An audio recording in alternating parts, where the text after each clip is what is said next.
Assalamualaikum warahmatullahi wabarakatuh. Bismillahirrahmanirrahim.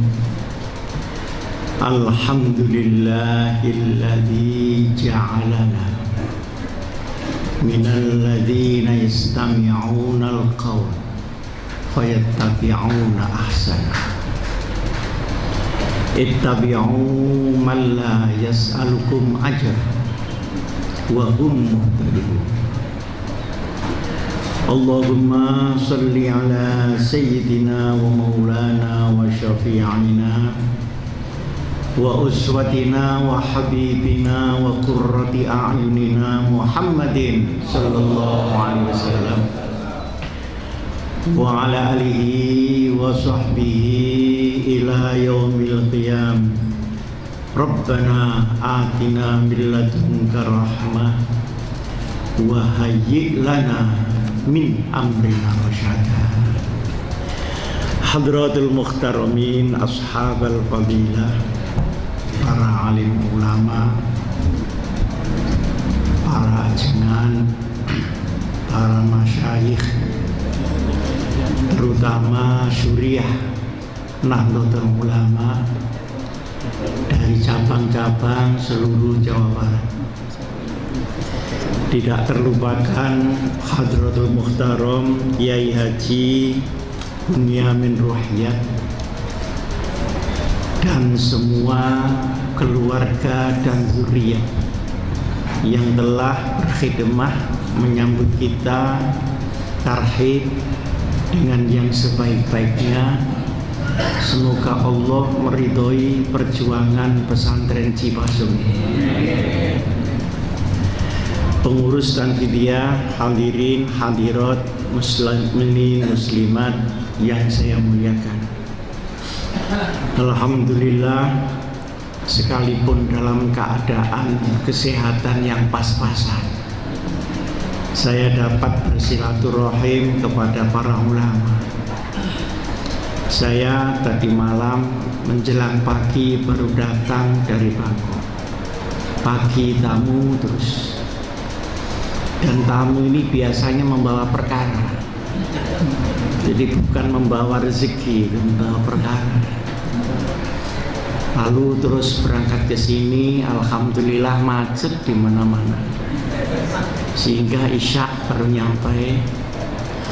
Padahal malam ini harus saya kembali karena besok jam 1 ada pertemuan dengan calon presiden dan wakil presiden kita. Kalau saya tidak datang, nanti titipan kita lupa dia. Karena bedanya pilkada sama pilkab di situ. Kalau pilkada, pilpres itu kalau jadi lupa. Nah kalau pilkada, kalau lupa jadi.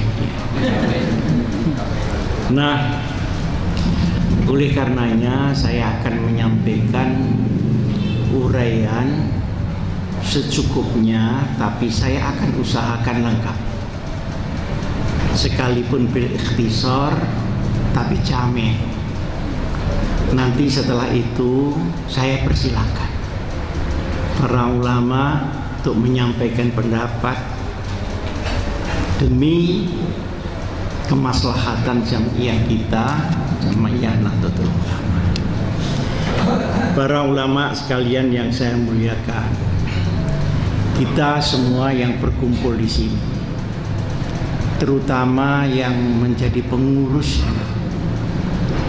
mempunyai kewajiban dunia wa ukhra untuk merawat, menjaga, mempertahankan, mengembangkan, dan membangun kembali Nahdlatul Ulama secara komprehensif, bukan hanya organisasinya, tapi juga pemikirannya, juga manhajnya, juga perjuangan. Kenapa?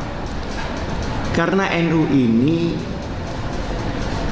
secara manhaji, secara tanzimi, organisasi, dan secara harokah jihadiyah yang mampu menyelamatkan agama dan menyelamatkan negara. Di tangan NU, insya Allah agama akan menjadi rahmatan lil alamin, bukan fitnatan. Ya. Pertama, menjadi rahmatan lil alamin kalau kita mengikuti NU, karena banyak orang NU yang tidak mengikuti NU-nya. Ada jarak antara NU dengan orang NU. Yang hebat itu NU-nya. Orang NU-nya tergantung potongannya masing-masing, kelasnya masing-masing, mulai 24 karat sampai yang sekarat aja semua, mulai yang paling ulama sampai yang paling tidak karu-karuan. Nah, setelah menjadi rahmat dan dinadi, insya Allah menjadi rahmatan lil muslimin. Karena NU tidak pernah nyerang-nyerang sesama orang Islam. Kalau berbeda sedikit, ya lana a'maluna walakum a'malukum. Baru kalau dia inkhiraf, ini harus dipotong karena dia ghairul Islam. Tapi dirusak, disakiti, tetap tidak boleh menurut ilmunya. Nah, betul. Orang kafir saja tidak boleh dibunuh seenaknya, apalagi yang inkhir. Jadi di tangan NU, alhamdulillah, ukhuwah Islamiyah akan terjamin. Malah yang sering dicaci maki itu NU, bukan NU yang mencaci maki. Kunut tidak kunut itu dulu ribut, sekarang alhamdulillah sudah tidak, karena sudah pada tidak sembahyang subuh. Nah, kita perhatikan bagaimana NU memperlakukan umat Islam. Kita perhatikan NU memperhatikan lintas agama. Kita punya akidah yang kuat, yang tidak boleh goyah. Al-haqqu mir rabbika wa la takunanna minal mumtarin. Tetapi kita juga punya tasamuh,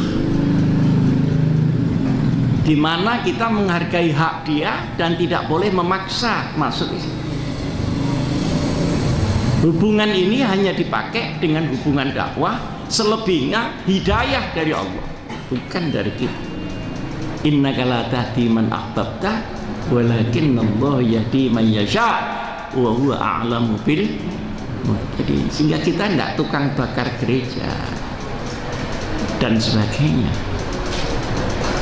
Nah, secara kemasyarakatan Indonesia, kita ini menggunakan al-wasatiyah, moderasi. Al-wasatiyah itu, cuma kalau al-wasatiyah kan bahasa Arab, kalau moderasi bahasa kafir. Jadi yang dapat pahala itu yang al-wasatiyah ini tadi mungkin. Moderat artinya bagaimana dengan orang, hubungan nasional, ekstrim kita juga tidak, tapi melepaskan akidah kita sama sekali tidak. Nah, dalam hal menyelamatkan negara itu NU mempunyai ciri khas. Apa itu? Bahwa cara kita membawa agama di negara tidak sama dengan yang lain-lain. Kita tidak menghadapkan agama dengan negara, tapi memasukkan nilai agama itu di dalam negara, sekalipun bungkusnya itu nasional, tapi maknawi tetap syariat Rasulullah. Jadi ada lafzus syariah dan ada maqasidus syariah. Yang punya begini ini cuma NU loh Pak. diserahkan orang lain, ya sudah, sedikit-sedikit haram, bid'ah, dolalah, nar, masuk neraka semua.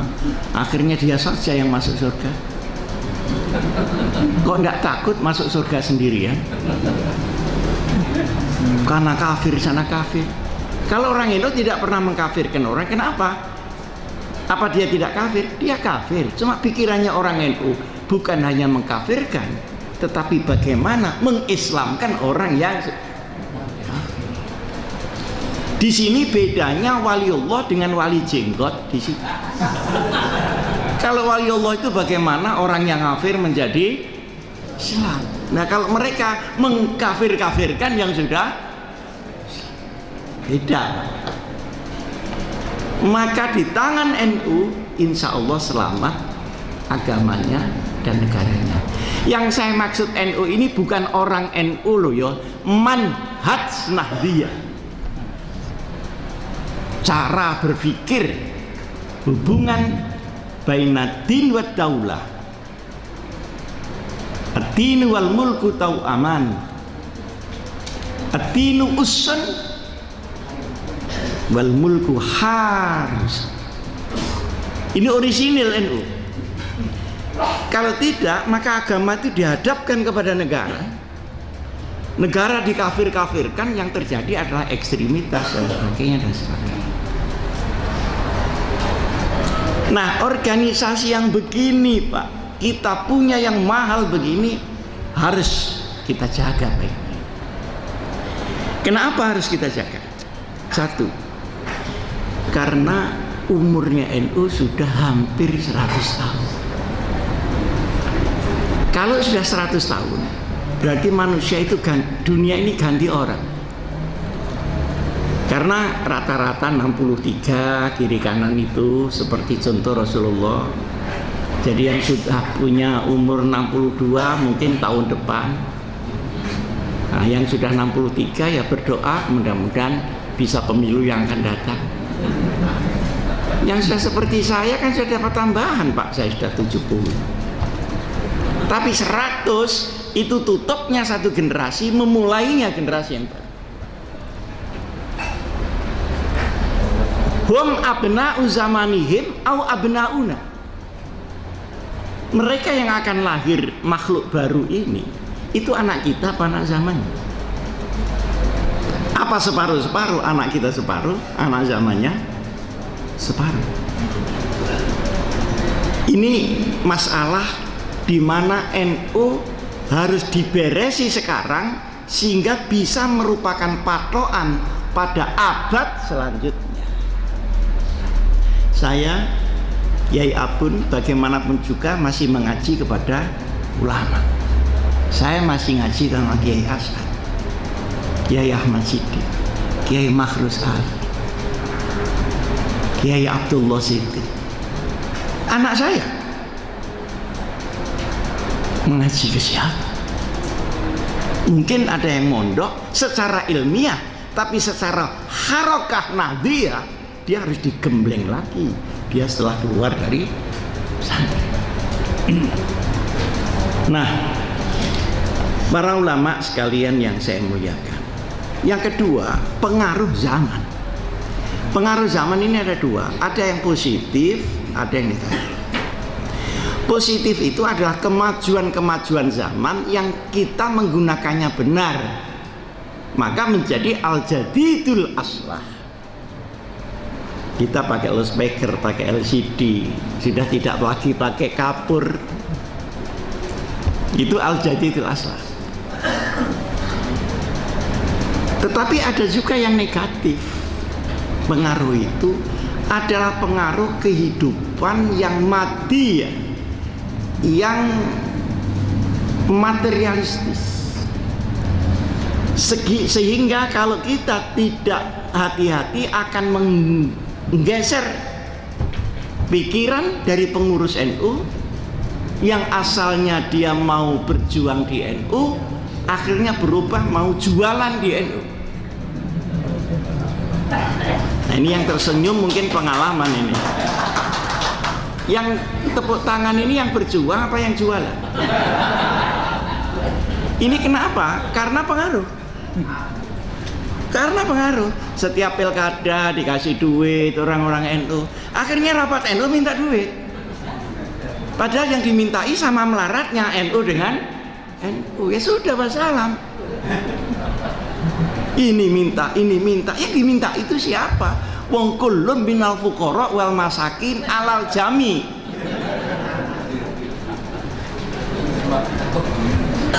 Nah, ini juga sampai kepada pilihan cabang, pilihan ini itu. Perhatikan ini. Ketika perjuangan bergeser menjadi perdagangan, maka bahaya NU sudah di depan mata.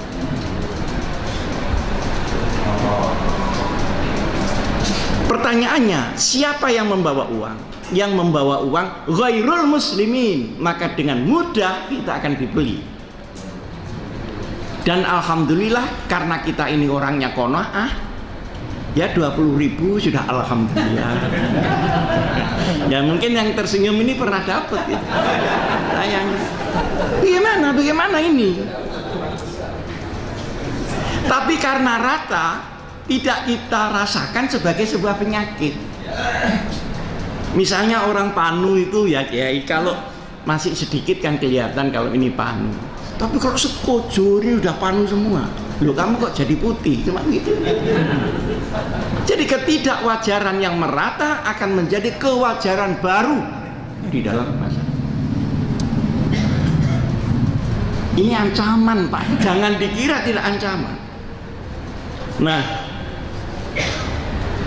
pengaruh materialisme ini akan mengubah wajahidu fi sabilillahi bi amwalikum menjadi wajahidu fi sabilillahi li amwalikum wa li anfusikum.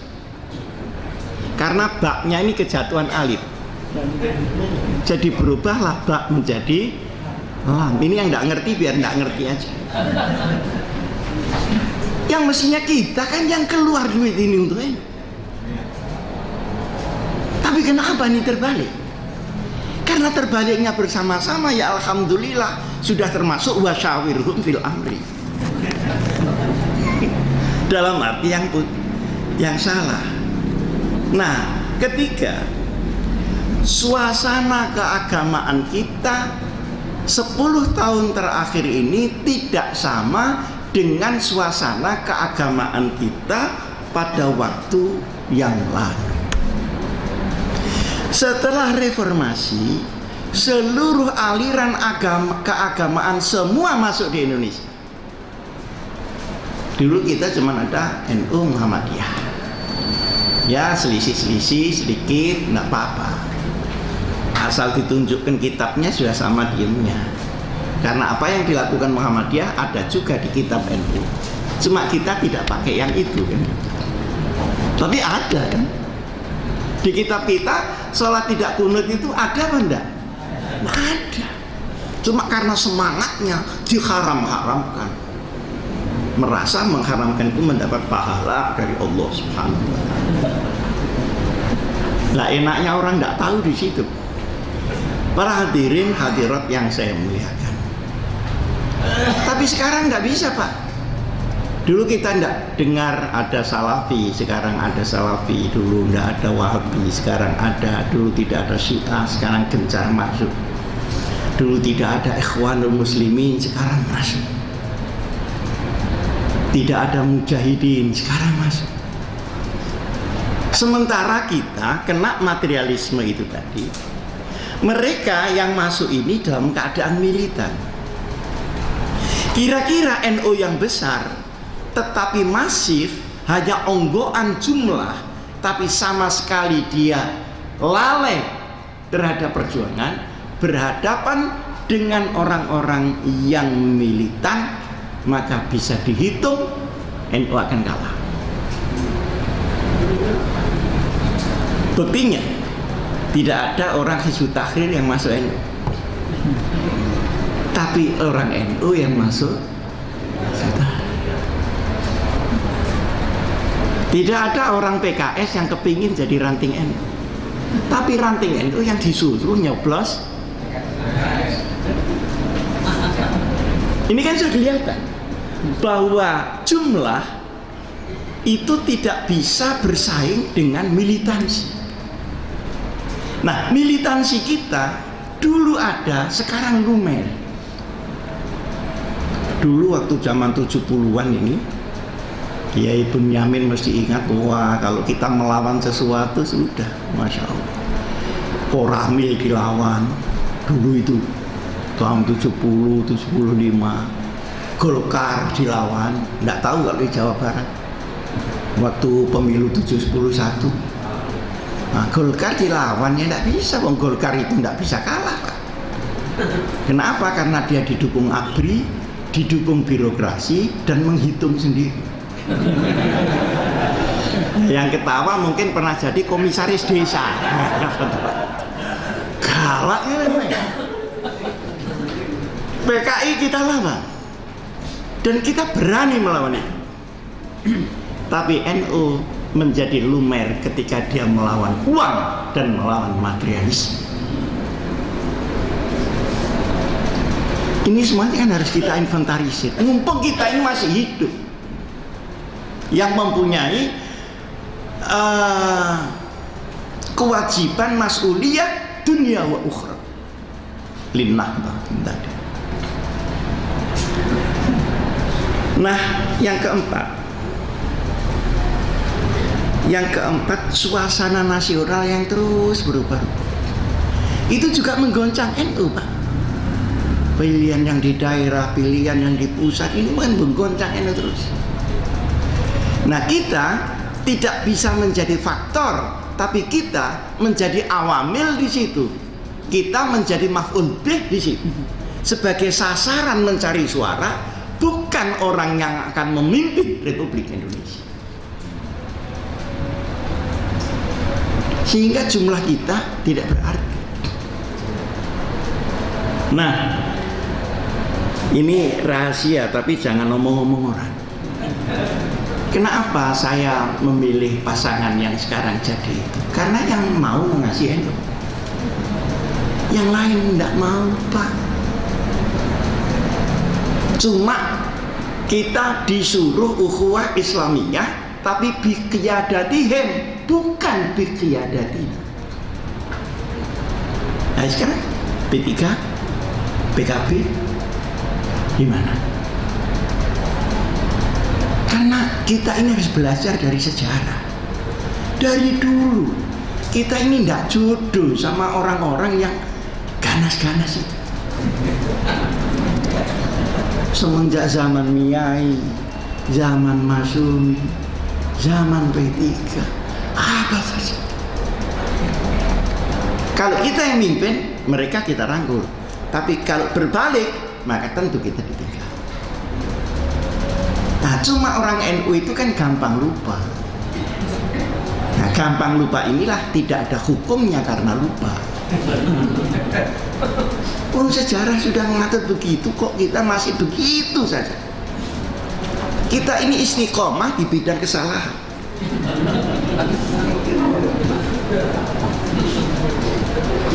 Nah, ini kan menggoyang NU terus, Pak. Nah, kemudian faktor yang kelima, mumpung kita menghadapi muktamar, kita ada kesempatan untuk memperbaiki itu semua kalau kita mau. Tapi kalau kita sudah merasa Masya Allah mutamatik, ya sudah mau.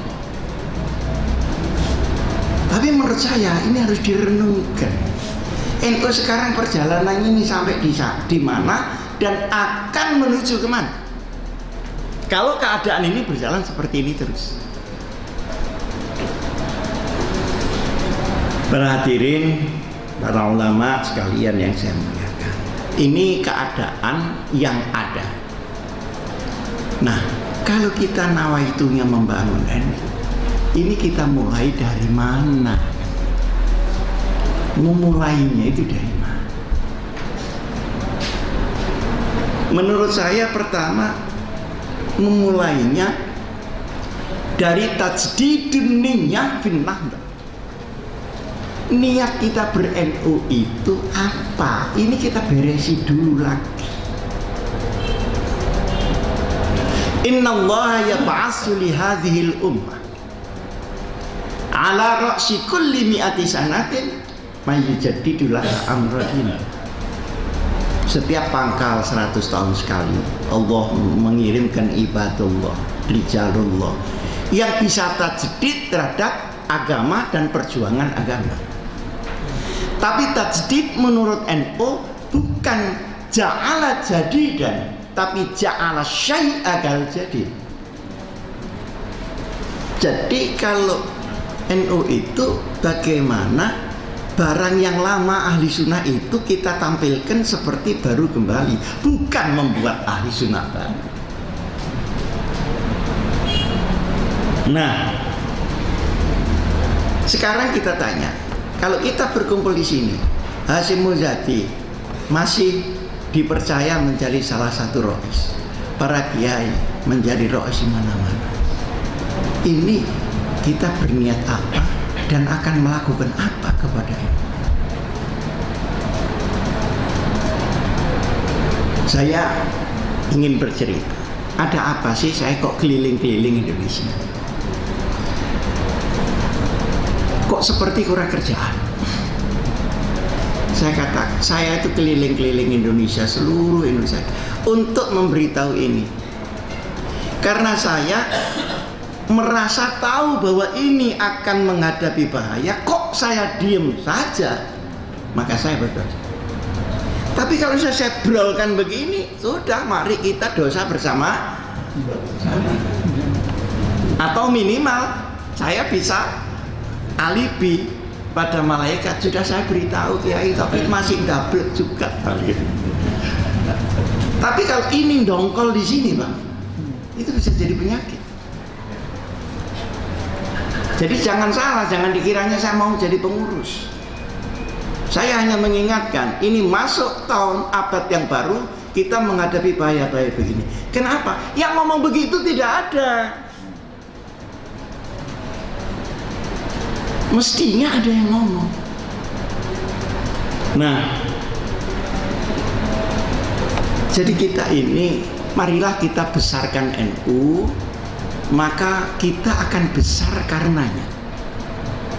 Jadi kalau kita membesarkan NU, maka kita akan besar karena kebesaran NU. Tapi kalau kita masuk NU hanya cari kebesaran sendiri, maka NU-nya menjadi mengecil. Kalau NU-nya mengecil, kita ingin besar, tidak cukup di sini. Wah, ini tempatnya kecil, kita maunya besar, ya tidak cukup. Akhirnya kita kecil seperti kecilnya NU itu. Kalau kita mau gagah dihargai orang, datang naik mobil Mercy. Nah, itu. Kenapa? Karena kendaraannya ini mahal dan bagus. Nah, kalau kita naik Cidul, selalu bajai yang sudah kempos semuanya, itu kata orang yang kita sambangi, sampean mau minta apa sih? Coba sekali-kali dengarkanlah omongan orang lain terhadap Nahdlatul Ulama. Sekali-sekali dengar. Dengan membesarkan NU kita akan besar. Dan jangan mencari kehidupan dari NU, tapi hidupilah NU itu. Kalau kamu menghidupi NU, maka Allah akan memberikan kehidupan kamu dari luar NU yang berkah fitini wa dunya wal, tapi tidak dari NU. Loh, perkara sambil jalan itu dapat, ya alhamdulillah. Ini dianggap lu kokoh saja. Tapi jangan menjadi tujuan. Al-wasail laisa bil maqasid. Nah, ini bisa enggak kita mengolah diri kita sendiri ke situ? Karena bagaimanapun diatur organisasinya, ada konferensi, ada itu, ujung-ujungnya ya akhirnya siapa? Al-amil fil munazzam, yang melaksanakan di dalam itu.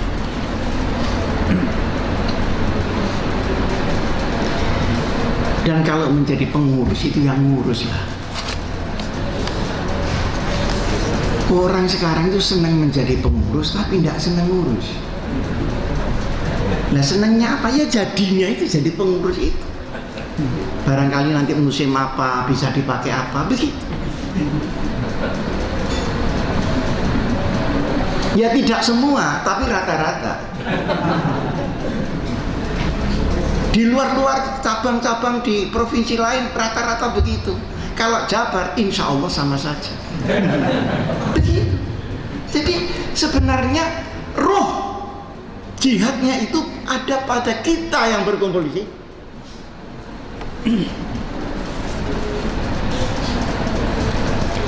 Nah, sudah. Yang satu kita memperbaiki. Ibda' binafsik, istafti qalbak. Idza asyraqat bidayatuhu asyraqat nihayatuhu. Tapi kalau azlamat bidayatuhu, insyaallah azlamat nihayatuhu. Saya ini kan 50 tahun non-stop jadi pengurus NU. Non-stop 50 semenjak saya jadi Ansor. Saya niteni itu apa ya? Memperhatikan tokoh-tokoh NU semuanya itu berakhir dengan tidak sama loh Pak. Ada yang berakhir dengan kemuliaan, ada berakhir dengan pas-pasan, ada yang berakhir juga dengan kekurangan. Apa yang menyebabkan? Karena perlakuan dia kepada NU. Kan dulu para aulia sudah mengatakan, hidupi NU, semoga menjadi husnul khatimah. Nah, sudah. Kalau kita sudah mau memperbaiki diri, sekarang NU-nya itu harus diletakkan pada relnya seperti ulama dan aulia menghendaki membuat NU itu. Kembali ke rel. Nah, karena NU itu seperti kereta api, jelas relnya, jelas stasiunnya, jelas kondekturnya, dan jelas masinisnya. Jelas kapan dia berhenti, jelas kapan dia berjalan. Tidak seperti taksi Pak, dicegat orang, disewa, nanti argunya diputar-putar. Nah, relnya NU itu apa? 1. Islam. 2. Ahli sunnati wal jamaah. Ingat, ahli sunnah wal jamaah di dunia itu sangat luas. Nah, yang NU itu memilih satu bagian dari pemikiran Nahdlatul ahli sunnah wal jamaah yang tersebar di dunia itu. Karena kalau ahli sunnah wal jamaah, toh Wahabi juga bilang ahli sunnah, bener nggak? Ya. Orang-orang sana itu saya juga ahli sunnah, bukan ahlul bidah. Yang dimaksud ini ahli sunnah para aulia membuat adalah biqiyadati ulama Nahdlatul, menurut perspektif visioner dari ulama-ulama pendiri Nahdlatul. Sebab kalau bapak-bapak ke Tunis, bapak-bapak ke Maroko akan menemui ahli sunnah yang lain. Maka dipatoklah ahli sunnah itu 1 di bidang fikih, tauhid al-Asy'ari dan al-Maturidi. Di bidang fikih salah satu mazhab 4. Di bidang tasawuf Imam Ghazali sama Imam Junaid al-Baghdadi. Bukan berarti kultus sama 2 orang itu, pemikirannya. Sehingga ulama-ulama yang lain yang ala mustawa daripada beliau, al-Asy'ari atau al-Ghazali, monggo. Tapi jangan tasawuf yang lain, jangan tauhid yang lain. Apa konsekuensinya? Kalau tidak pakai Asy'ari, nanti geser kepada Khawarij, kacau Pak. Apa yang di luar dirinya harus kafir, harus dibunuh, boleh diapa-apakan. Seperti yang sekarang masuk teroris itu kan begitu. Di luar dirinya sudah tidak dianggap tauhid. Dari sini, jadi dari akidah tauhidiyah itu muncullah action yang seperti itu tadi disebutkan. Nah, sekarang kenapa kita ini lentur? Ada lintas agama, ada ini, ada itu. Ya karena fikih kita menggunakan Imam Syafi'i, Imam Ibnu Abdillah Muhammad bin Asy-Syafi'i radhiyallahu anhu. Kalau tidak mungkin Pak kita menerima NKRI. Nggak ada patokannya. Nggak mungkin kita menerima Pancasila. Kalau Wahabi itu semua yang di luar Quran dan hadis haram semua. Kalau Syafi'i semua yang tidak dibicarakan Quran dan hadis adalah hakmu untuk memilih, tetapi pilihanmu tidak boleh bertentangan dengan syariat yang lebih pokok dari syariat Rasulullah. Kalau Wahabi semua raddun. Tapi Imam Syafi'i ma warada fi syar'i mutlaqan wala dhabita wala fil lughah yurja'u ilal 'urf. Kembalikan kepada budaya, pemikiran dan sebagainya, sehingga mengakomodasi budaya Indonesia. Nah ini kalau di NU itu dihilangkan Pak mazhab itu, ya sudah sama dengan yang lain-lain. Para bapak yang saya muliakan, dari 3 faktor inilah maka secara sosial kita mempunyai sikap kemasyarakatan, sikap kebangsaan, dan sikap kenegaraan seperti yang sekarang kita punya. Bapak-bapak jangan berkhayal kalau Hizbut Tahrir itu mau menerima NKRI, jangan berkhayal, itu tidak mungkin. Karena mereka bagian dari internasional. Mungkin ibadahnya sama, tetapi cara bernegaranya tidak sama. Jadi di dunia Islam ini masih kuat apa enggak mendengarkan ini? Kuat. Masih ya? Kok diem saja, ada apa ya? Non? Asik. Oh, bukan ngantuk, bukan ya? Kok ada rupa, enggak ada suara, menakutkan. Jadi kalau kita ke Timur Tengah, sholat kita sama, mungkin akidahnya sama, mungkin juga ubudiyah atau syariat-syariat pokok sama, tapi cara bernegaranya tidak sama. Ada yang kerajaan, ada yang republik. Ini menunjukkan bahwa bentuk negara adalah hasil wasyawirhum fil amr, tetapi harus mewadai syariat. Nah ini tergantung suasana negara itu. Misalnya Saudi dipaksa jadi republik, rusak Pak. Setiap haji ada pilkada di sana. Ya akhirnya tidak jadi umroh, nyoblos saja di sana. Ya memang begitu. Maka tolong ini jangan dipaksakan masuk Indonesia. Nah sekarang karena ada pemaksaan, maka visi kenegaraan umat Islam di Indonesia sekarang ini belah. Sementara mereka militan, kita tidak mengerti sesuatu karena NU sedang desorientasi karena informasi tidak lengkap tentang Islam, negara, dan dunia.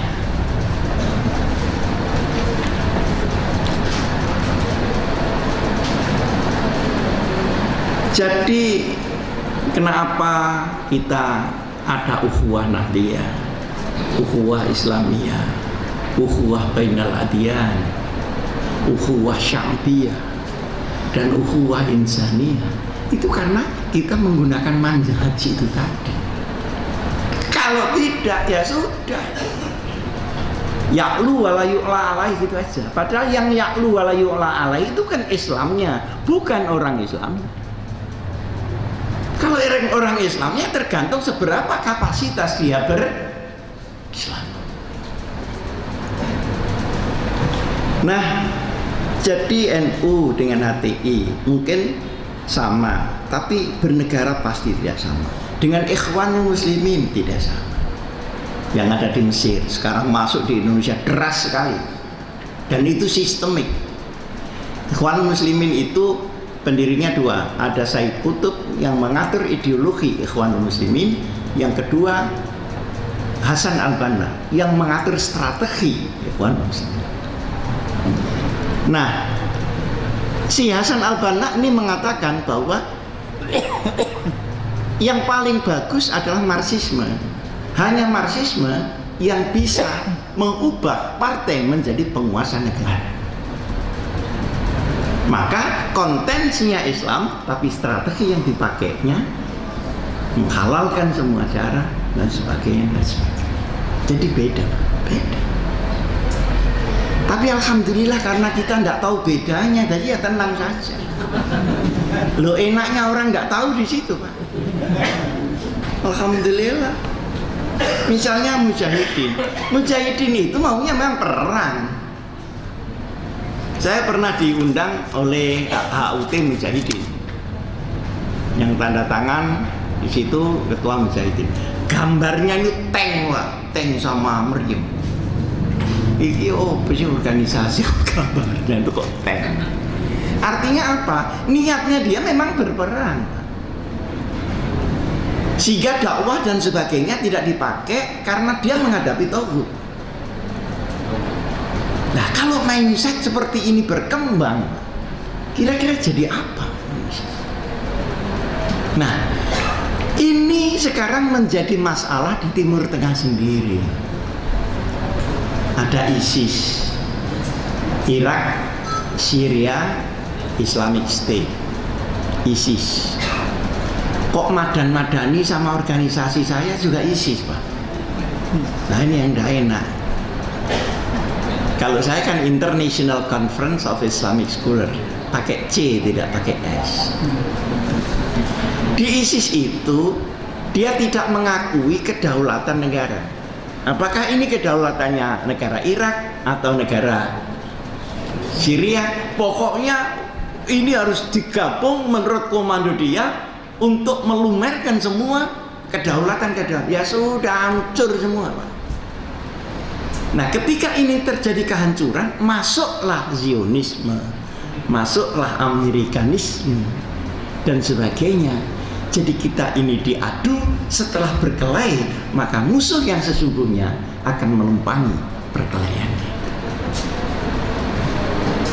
Oleh karenanya, saya tidak setuju kalau NU juga marah-marah sama yang tadi saya sebut tidak sama. Tidak usah marah-marah, tapi dijauhi saja sambil kita memperkuat manhaj kita sendiri. Kan banyak yang ngeluh, Pak, ini masjid diambil HTI, Pak. Oh, yang mengeluh begitu bukan hanya NU loh, Muhammadiyah juga ngeluh. Masya Allah, Pak Asyik, masjid saya 2 diambil PKS. Oh ya, kalau begitu sampai kena hukum karma. Karena dulu juga ngambil masjidnya, kan kasih ambil ya sudah, itu lukotohnya mereka. Artinya apa? Kita nggak usah marah-marah. Itu masjid mesti kosong, mesti ada pengajiannya. Yang seharusnya ada pengajian 1 minggu sekali atau 2 kali menjadi setahun sekali benda Isra Mi'raj. Itu pun panitianya mesti laporan hasilnya tekor. Setelah itu tidak apa-apa lagi. Terus salah siapa? Kalau transnasional itu menghabisi kita. Nah, terakhir FPI.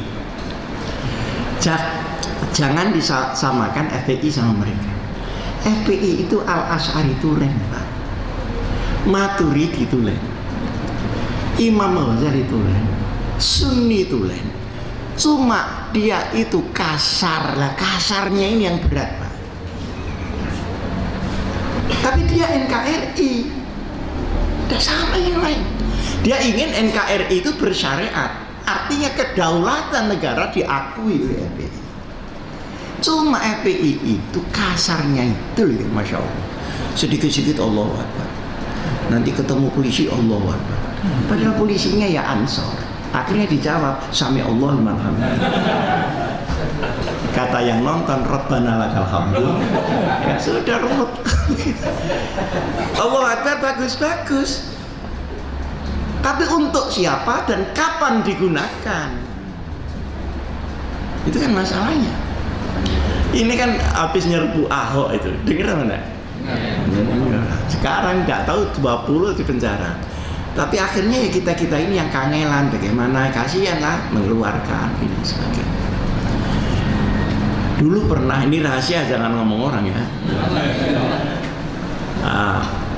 Dulu waktu ada buku tentang Nabi Muhammad yang dilecehkan, Gramedia mau dibakar sama FBI. Untungnya Habib Muhsin itu ke rumah, Pak Hashim, ini dibakar saja Gramedia. Kenapa? Menghina Rasulullah. Harus dilawan. Saya jawab ini, dilawan saya setuju. Tapi cara melawan dengan membakar, saya tidak setuju. Kenapa kok tidak setuju? Itu Gramedia itu diasuransikan. Jadi sampean bakar, mereka untungnya tambah 2 kali lipat dari harga Gramedia yang dibakar. Jadi itu kan saking tidak adanya informasi. Taunya bahwa ini jihad fisabilillah. Itu kalau dibakar Pak, perayaan orang-orang Katolik itu Pak. Karena sudah diasuransikan, sudah ini, sudah itu. Gereja itu kalau dirusak, itu oleh Eropa ditukar 10 kali lipat harganya. Jadi kalau sampai ingin orang gereja itu kaya raya, dibakar aja. Disinilah bedanya antara maqasidus syariah dengan strategi daripada pelaksanaan syariat. Lah NU oleh para wali diajari semuanya Pak. Para hadirin hadirat yang saya muliakan, yang terakhir sekarang, alhamdulillah pada suasana negara sekarang ini posisi kita insya Allah longgar. Ya, ada wakil presiden di situ. Presidennya juga setelah saya teliti sholat Pak. Terus saudara-saudaranya juga anak buahnya Habib Syekh. Ya sudahlah, sholihun lil imaroh sekalipun pas-pasan. Daripada yang lain tuh sholatnya kapan, saya juga tidak tahu. Jadi waktu Pak Amin Rais pidato bahwa ini perang apa? Perang Badar. Saya tanya Pak Amin, kalau ini perang Badar, yang jadi Rasulullah siapa? Apa sampean? Nah, kalau perang Badar, ingat loh, di pasukan sampean ada yang namanya Hasyim Joyo Hadikusumo, bukan Hasyim Muzzatil. Hasyim Joyo Hadikusumo itu siapa? Agamanya apa? Dia loh pemilik daripada gerakan. Ya kira-kira lah. Jadi di dalam politik ini kita salahnya orang NU tidak mau tabayun, tidak mau tajrih, dan tidak mau ta'dil. Mestinya dang kerungu ada isu begini tabayun lah, iya apa ndak iya. Karena politik itu kan kalhubar, asyiasatul khid'ah. Jadi jangan dikiranya politik itu seperti tasawuf jujur-jujuran begitu Pak. Saling fitnah, ini dibilang kafir, dibilang Kristen, dibilang atu, padahal dicek enggak. Nah, yang kedua, ya yang sana itu enggak mau nompo orang NU plus itu gimana? Ada Pak SDA kena perkara. Sekarang P3 sudah berdarah-darah. Juga tidak ada nasibah mafruḍah. Faraidnya itu tidak jalan. Terus bagaimana? Nah, saya tadi pagi mengatakan sebelum di sini, jangan khawatir. Sekarang bersatu warga NU, warga P3, warga PKB bersama-sama dengan nasionalis yang murni, bukan komunis dan bukan ateis. Kita satukan kembali nasional religius dengan catatan peningkatan kualitas Nahdlatul. Nah ini yang betul ini, tapi tidak cukup dikeplok itu. Jangan Iya, kalau kita mau meningkatkan NU-nya, P3 ditandani, P3 PKB itu politik made in Indonesia. Bukan made in Mesir, bukan made in Irak, bukan made in Libya, bukan made in Saudi Arabia, made in Indonesia. Yang settingnya paling jauh NU dan Muhammadiyah yang ikut mendirikan Republik. Mereka kan datang sayun ja'a baru 10 tahun terakhir. Nah, tapi kita harus hati-hati karena kita bisa dikalahkan. Maka situasi negara ini kita manfaatkan. Mana yang bisa diisi. Teori politik itu setiap kekuasaan kita lobangi dan setiap lobang kita kuasai. Oh, sekarang kan sudah menarik ribut kan, sini serang menyerang. Tenang aja, kita ada apa aja ribut. Kita tenang, kita sudah jelas. Kalau politisi selalu membenarkan yang kuat, tapi kalau kiai perjuangannya itu memperkuat yang benar. Jadi siapa sebenarnya yang benar? Siapa yang muslim? Dan siapa sebenarnya yang kafir? Itu harus dirunut kembali, Pak. Nah, orang NU itu agitasi begini, waduh, tepuk tangan semua, Pak. Kita melawan orang kafir, kita perang Badar, begini. Padahal disuruh salat Badar nggak bisa. Kita harus kembali kepada Quran dan hadis. Tapi sayang, saya sendiri tidak bisa membaca Al-Quran. Nah, terus kembalinya dengan cara bagaimana? Jadi kembalinya ya dengan fikratul mujtahidin. Nah, ini saja yang bisa saya sampaikan. Saya hanya minta NU ini dijagai oleh orang yang bisa menjamin terselenggaranya manhaj NU. Kenapa? Sekarang orang masuk semua di NU, Pak. Yang liberal, yang setengah kiri, yang avanturir, yang hanya numpang-numpang. Ini kan masuk. Ada ketua cabang kok mendadak, ternyata mau ada pilkada di situ. Maka ketua cabangnya mendadak jadi. Setelah tidak jadi ya ditinggal NU-nya, jadi pun juga ditinggal. Jadi proses rekrutmen ini harus diperbaiki kembali. Semua ingin masuk, Pak. Kenapa? Karena NU lah lahan mereka mencari umat. Jadi kalau ini berterus-terusan, kita ini menjadi maf'ul bih, sasaran, tidak menjadi amil di dalam perjuangan syariah. Lalu manhaj tadi jangan diubah, Pak. Tolong. Yang Imam Syafi'i jangan diubah, Pak. Kalau ini diubah, NU menjadi yang lain, Pak, bukan NU yang sekarang. Yang mungkin saya sama Kiai Bunyamin ini masih tahan, tapi anak kita, Pak, mendapat NU dalam format seperti itu, kira-kira jadinya seperti apa? Disinilah mas'uliyatul walid an walad. Saya baca itu konsep-konsep yang mau dipakai. Lu kok begini? Mazhabmu jadi hilang, ini tasawufan jadi hilang. Terus bagaimana kalau cara seperti ini? Maka ini tidak bisa diselesaikan oleh Hasyim Musyadi. Harus diselesaikan bersama-sama di dalam sebuah perhelatan nasional yang namanya Muktamar Nahdlatul Ulama. Aku qouli hadza wa astaghfirullah li wa lakum. Wassalamualaikum warahmatullahi wabarakatuh.